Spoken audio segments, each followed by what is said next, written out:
Hey Avengers, ambil alih di sini episode 6 dari WandaVision. Wow, mind blown. Tapi sayangnya cliffhanger gantung. Jadi kita nggak sabar buat episode 7. Dan ya ke depan WandaVision bakal kayak gimana udah mulai kelihatan nih di episode 6. Dan ya banyak yang bisa dibahas tentunya. Jadi daripada berlama-lama kita langsung aja ke pembahasannya. Let's go. Episode 6 kita mulai bahas dari karakter Pietro dulu nih. Biar rame duluan dibahas di kolom komentar. Hahaha. Kita bakal bahas pelan-pelan dulu dari clue-nya ya. Oke, kita mulai dari yang pertama. Soal Billy yang menyebut jangan bangunin dia karena seperti vampir. Terus ada clue kedua, karakter Pietro nyinggung soal darah lebih kental daripada air. Ketiga, perbedaan memori Wanda sama Pietro soal Halloween mereka waktu kecil. Keempat, Billy bilang Wanda aneh banget semenjak ada Pietro.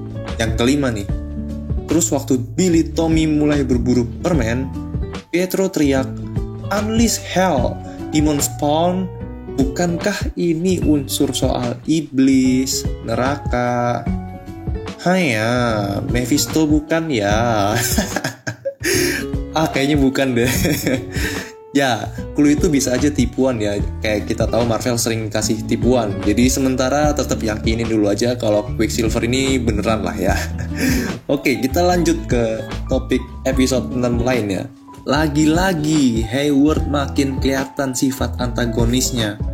Dan yang bikin gue penasaran sejak episode 4 tentang gimana nasib Maria Rambeau sebenarnya, apalagi Carol Danvers dibawa-bawa sama Tyler di sini. Apa Maria beneran meninggal karena kanker? Kalaupun meninggal, apa iya bener? Pesan terakhirnya itu buat bawa Sword ke arah yang dijalanin sama Tyler sekarang. Mungkin kita bakal temuin jawabannya nanti di Captain Marvel 2. Terus, ada referensi soal Shangri-La yang disebut sama Pietro. Sebenarnya nama ini sempat muncul di Agents of S.H.I.E.L.D. sebagai Easter eggs yang keterangannya bilang merupakan tempat di provinsi Hunan, China, dan udah terbengkalai setelah insiden 1968. Insiden apa yang dimaksud? Ini ada kaitannya sama film Shang-Chi nanti, dan berkaitan sama sejarah bapaknya Shang-Chi, terus juga adik bapaknya. Jadi enaknya dibahas di video terpisah aja kali ya. Kalau setuju, komen aja. Terus ada dialog dari Wanda yang ngeluarin kata kick-ass. Sebenarnya ini Easter egg yang sedikit orang tahu mungkin ya, bahwa pemeran Quicksilver baik Aaron Taylor Johnson sama Evan Peters pernah terlibat bareng di film Kick-Ass dan akhirnya sama-sama memerankan karakter yang sama tapi di dua studio berbeda. Sebelum akhirnya Evan Peters muncul sebagai Quicksilver, tapi di sini sebutnya sih recast. Tapi beneran Quicksilver? Apa gadungan ya? Haha, ayo jadi mikir kan? Terus masuk ke adegan waktu Herb sempat nanya, apakah kondisi yang sekarang pengen diubah Wanda? Sewaktu Wanda mulai curiga sama kebohongannya Vision. Meskipun Herb identitas aslinya udah diketahui sama Sword, sepertinya di anomali Westview ini dia jadi salah satu tim Agnes. Karena terlihat dia mengetahui kondisi Westview juga waktu di episode 3 yang akhirnya ditahan bicaranya sama Agnes. Siapakah dia? Kita cari tahu nanti. Nah, baru kali ini gue mau bahas iklan WandaVision. Setelah sebelumnya tuh gampang lah ya referensinya buat dicerna dan ngacu kemananya. Tapi gue yakin sekarang pasti ada yang bingung maksud iklannya apa sih. Jadi nama produknya kan Yo Magic. Terus ada laki-laki yang mencoba bertahan hidup waktu dikasih sama ikan hiu yogurt itu. Dia nggak bisa buka sampai akhirnya harus meninggal di pulau itu. Di sini sebenarnya ada pesan tersirat bahwa dengan magic atau sihir pun nggak bisa bikin seseorang bertahan hidup. Yang contohnya bisa kita lihat di ending episode 6 ini. Kita bahas nanti terkait ending. Dan episode 6 ada Easter eggs lagi, yaitu Coronet, bioskop yang terkenal di Inggris era 90-an. Dan kebetulan juga lagi Corona, terus semua diakses dari internet. Ya jadinya Coronet. Enggak. Yang kedua ini cuma cocok logi aja, tapi yang pertama itu beneran. Terus di sinemanya ada judul film The Incredibles, yang tentu kita tahu film animasi tentang keluarga berkekuatan super, dan juga judul film The Parent Trap, yaitu sepasang anak kembar yang harus terpisah karena orang tuanya cerai dan akhirnya bisa balik lagi jadi keluarga utuh. Dan ini sepertinya yang dialami Billy sama Tommy ya.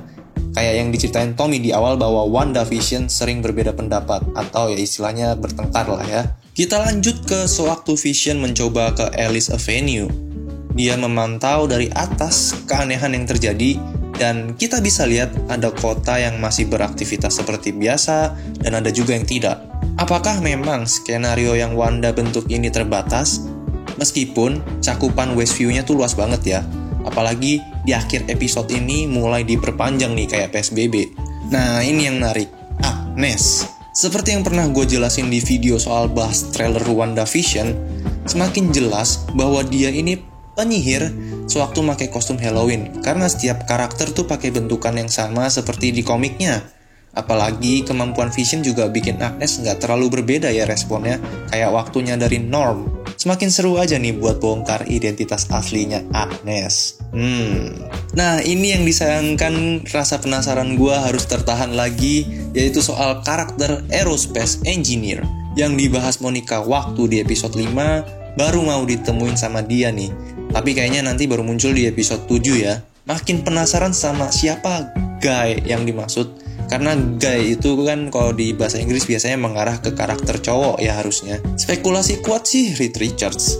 Tapi nggak menutup kemungkinan Blue Marvel atau Adam Brashear juga jadi karakter misterius lainnya yang bakal ditemuin Monica. Lalu kita ditunjukin soal Darcy yang menemukan keanehan dari darahnya Monica. Ya, gue udah bahas dari episode 3 kalau potensi Monica jadi Spectrum itu ada. Yang dari episode ke episode semakin kuat, bahwa keanehan yang terjadi di tubuhnya Monica tuh bisa jadi membawa Monica sebagai superhero. Jadi nggak kaget kalau semisal nanti Monica macem Carol Danvers kemampuannya. Lanjut ke pembahasan yang udah gua angkat semenjak bahas WandaVision lagi dari episode 4. Vision keluar Westview terus berubah jadi bangkai lagi. Dan bener juga kalau di sini Pietro nyinggung soal suamimu yang udah nggak ada bisa mati 2 kali. Gimana cara Pietro tahu? Karakter yang tahu kejadian itu, kalau bukan yang bertahan hidup waktu di Infinity War, ya minimal punya kemampuan Doctor Strange lah yang bisa lihat kemungkinan-kemungkinan lain. Dan yang pasti karakter ini punya kemampuan setara atau bahkan lebih dari Strange. Semoga segera terkuak nanti ya. Dan show stealer atau yang gue suka dari episode ini adalah kemampuan Billy sebagai Wiccan dan Tommy sebagai Speed dimunculin. Pertanda bibit yang Avengers juga udah mulai ditanam lagi setelah Cassie Lang udah duluan dikenalin di MCU ya. Sayangnya nih, akhir episode dibikin cliffhanger. Jadi gak sabar banget buat nunggu episode 7. Tapi mari bahas sedikit ke depan WandaVision tuh bakal nyeritain apa sih? Karena ada beberapa puzzle yang mulai kebentuk. Salah satunya kayak gini.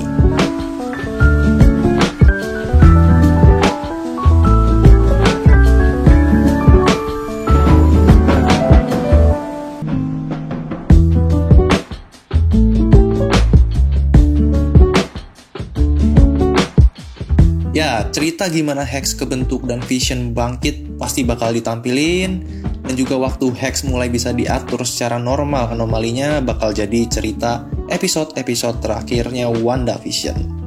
Dan pastinya yang meledak nanti di akhir episode. Tapi kita tahan dulu bahasnya biar keseruannya tetap dapat nanti. Jadi anti spoiler ya. Dan itulah pembahasan gua terkait episode 6. Kalau ada yang kelewat bisa ditambah di kolom komentar kalau menarik buat kalian. Dan tentunya clue yang sempat gua kasih di episode 5 terkait necklace atau kalung yang dipakai sama Pietro itu ada lagi ya. Cuma kita bakal ya cari tahu nanti kenapa ada kaitannya atau enggak. Yang jelas gua nggak mau terlalu jauh ngebahasnya karena di luar sana udah terlalu banyak spoiler yang nyebar-nyebar, meskipun beberapa ada yang fake atau palsu, tapi tetap aja kayak gue nggak mau mengurangi hype buat nonton WandaVision ini, karena tiap minggu kita nunggu apa yang baru, apa yang berkaitan sama episode sebelumnya, apa yang bisa kita kulik, itu jadi hilang gitu karena udah tahu duluan. Jadi kita nikmatin aja pelan-pelan, gak usah terlalu terburu-buru lah ya. Orang-orang tuh fear of missing out, FOMO, kayak main saham. Kalau ada yang naik dikit langsung ikutan. Jadi santai aja kita nikmatin, karena setelah WandaVision masih ada Falcon and the Winter Soldier yang jelas episodenya meskipun dikit tapi durasinya lebih panjang di Falcon and the Winter Soldier. So tinggal 3 episode lagi, kita tunggu aja. Dan ya silahkan bisa follow Instagram gue kalau kalian nggak mau ketinggalan apa yang gue bahas singkat-singkat di story gue, atau ya bisa subscribe YouTube biar nggak ketinggalan juga apa yang gue bahas terkait konten Marvel dan lainnya yang gue share di channel YouTube gue. So sekian dulu buat video kali ini, sampai bertemu di video berikutnya tentunya. Keep being humble, selamat melanjutkan aktivitasmu, bye.